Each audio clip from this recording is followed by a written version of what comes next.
ससुर की संपत्ति पे बहू का कितना अधिकार, या पति की संपत्ति पे पत्नी का कितना अधिकार है। आज की इसी टॉपिक पे हम चर्चा करेंगे, लेकिन इससे पहले मेरा आपसे निवेदन रहेगा, अगर चैनल पर पहली बार चैनल को सब्सक्राइब करके बेल को ऑन जरूर कीजिएगा। जब भी हम कोई वीडियो अपलोड करें उसका नोटिफिकेशन सबसे पहले आप तक पहुंचे, आप उस वीडियो को सबसे पहले देख सके। तो जैसा कि दोस्तों मैंने आपको शुरू में बता दिया, ससुर की संपत्ति में बहू का कितना अधिकार, ये बहुत जरूरी है जानना, क्योंकि जानकारी के अभाव में लोग संपत्ति के मामलों को लेकर के आपस में उलझ बैठते हैं, आपस में लड़ाइयाँ शुरू कर देते हैं। ये जानना जरूरी है कि बहू का ससुर की संपत्ति में कितना अधिकार होता है तो कब होता है, और नहीं तो क्यों नहीं होता, इस चीज को जानना पड़ेगा। दूसरा है पति की संपत्ति में अधिकार, मतलब महिला का जो है पति की संपत्ति में अधिकार कब होगा और कब नहीं होगा। इन दोनों चीजों पे हम विस्तार से चर्चा करेंगे, लेकिन थोड़ा सा हम विचार इसमें ये करेंगे। आज के समय में जब आप देखेंगे, जब पिता अपनी बेटी का रिश्ता लेकर कहीं जाते हैं तो सुखी और संपन्न परिवार सिर्फ देख के बेटी की शादी कर देते हैं, लेकिन यह ध्यान नहीं देते हैं कि जिस परिवार को वो सुखी और संपन्न समझ रहे हैं, अगर बाई चांस दामाद को कुछ हो जाता है या फिर उनकी बेटी को कुछ हो जाता है, तो उनको ससुर के तरफ से कितनी संपत्ति मिलेगी या नहीं मिलेगी, या जिस व्यक्ति के साथ में बेटी की शादी कर रहे हैं उससे कोई संपत्ति हासिल होगी या नहीं होगी। मतलब कोई भी परिस्थिति होता है, परिस्थिति के हिसाब से उसको संपत्ति मिलेगी या नहीं मिलेगी, इन सब चीजों को नहीं देखते हैं। तो यही सब गलतियां जो होती हैं बाद में बहुत भारी पड़ जाती हैं। इसलिए कानूनी प्रावधान क्या है, किस प्रकार की संपत्ति है, जिस घर में बेटी का शादी किया जा रहा है किस प्रकार की संपत्ति, इस चीज को देखना बहुत जरूरी है। कितने टाइप की संपत्ति होती है, मैं इसे कई वीडियो में जिक्र कर चुका हूँ। संपत्ति दो प्रकार की होती है, एक पैतृक होती है, एक स्वयं अर्जित संपत्ति होती है। ठीक है, तो इन दो संपत्तियों को देखना बहुत जरूरी है। तो यहाँ पे हम आते हैं कानूनी प्रावधान क्या है। नंबर एक, बहू का सासुर की संपत्ति में या पति की संपत्ति में कानूनी प्रावधान क्या है। तो देखिए, नंबर एक, जिस व्यक्ति से शादी की गई है, बेटी की जिस व्यक्ति से शादी की गई है, उस व्यक्ति का अगर स्वयं अर्जित संपत्ति है, जेवर है, जेवरात है, मकान है, घर है, जमीन है, कार है, बैंक बैलेंस है, तो अगर उसकी स्वयं अर्जित संपत्ति है तो उस पर सिर्फ और सिर्फ उसी व्यक्ति का अधिकार है, महिला का भी उस पर अधिकार नहीं होगा। ठीक है, अब यहाँ पे आप ये समझ गए कि जब सिर्फ और सिर्फ उसी व्यक्ति का अधिकार है और महिला का अधिकार नहीं होगा तो कब होगा, ये भी चीज मैं डिटेल्स बताऊंगा, बस वीडियो के अंत तक बने रहिएगा।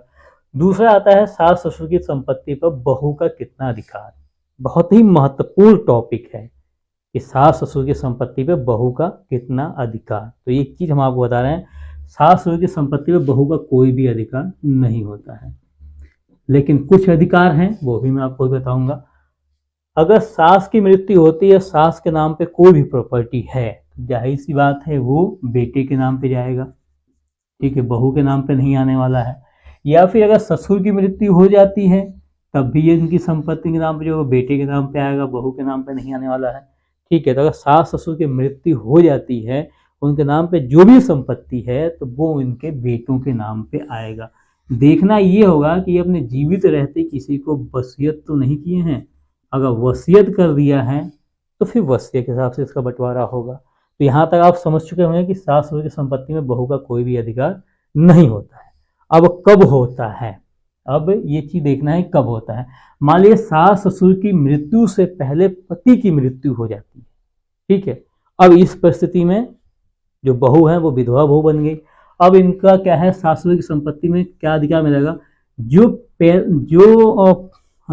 पति के हिस्से में संपत्ति आती, जो पति को सास ससुर जो है अपने बेटे को जितनी संपत्ति देते उसके हिस्से में संपत्ति आती, वो संपत्ति अब बहू को मिलेगा। कब मिलेगा, अगर सास ससुर की मृत्यु से पहले बेटे की मृत्यु हो जाती है, तो इस परिस्थिति में जो बेटे के हिस्से में संपत्ति आती वो संपत्ति अब बहू को मिलेगा। ठीक है, अब यहाँ पे आप समझिए कि संपत्ति कब मिलेगा बहू को, कि अगर जैसे कि सास ससुर से पहले बेटी की मृत्यु जाती है तब जो है कि बहू को संपत्ति मिलेगा। वो भी कौन सी, नंबर एक मैंने आपको बताया पैतृक संपत्ति होती है, और नंबर दो पे होती है स्वयं अर्जित संपत्ति। ठीक है, स्वयं अर्जित संपत्ति के तो मालिक सास ससुर है, वो देंगे या नहीं देंगे वो उनके ऊपर निर्भर करता है।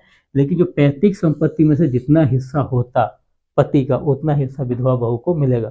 अब इस संपत्ति को देने के बाद विधवा बहू को जो पैतृक संपत्ति दे दी गई, इस संपत्ति से भी अगर विधवा बहू का भरण पोषण नहीं हो पा रहा है तो छत्तीसगढ़ हाईकोर्ट का एक बहुत ही महत्वपूर्ण फैसला आया था कि अगर विधवा बहू का भरण पोषण सही से ना हो पाए संपत्ति मिलने के बाद भी, तो ससुर से भरण पोषण मांग सकती है। ठीक है, यहाँ तक आप समझ चुके होंगे। ठीक है, अब आता है पति की मृत्यु होने के बाद पत्नी का संपत्ति में अधिकार। मैंने आपको बताया था कि कानूनी प्रावधान क्या है।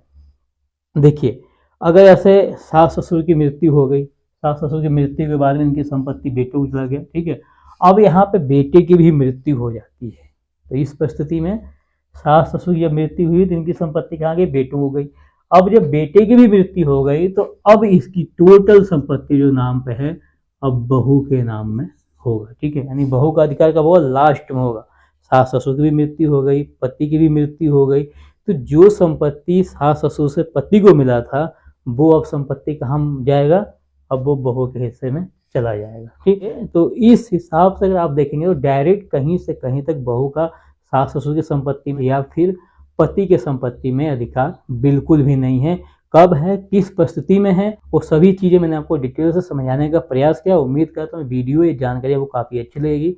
अगर वीडियो अच्छी लगे तो वीडियो को शेयर भी कीजिएगा, साथ ही चैनल को सब्सक्राइब कीजिएगा। मिलेंगे नेक्स्ट वीडियो में किसी बेहतरीन टॉपिक के साथ। तब तक के लिए जय हिंद, जय भारत।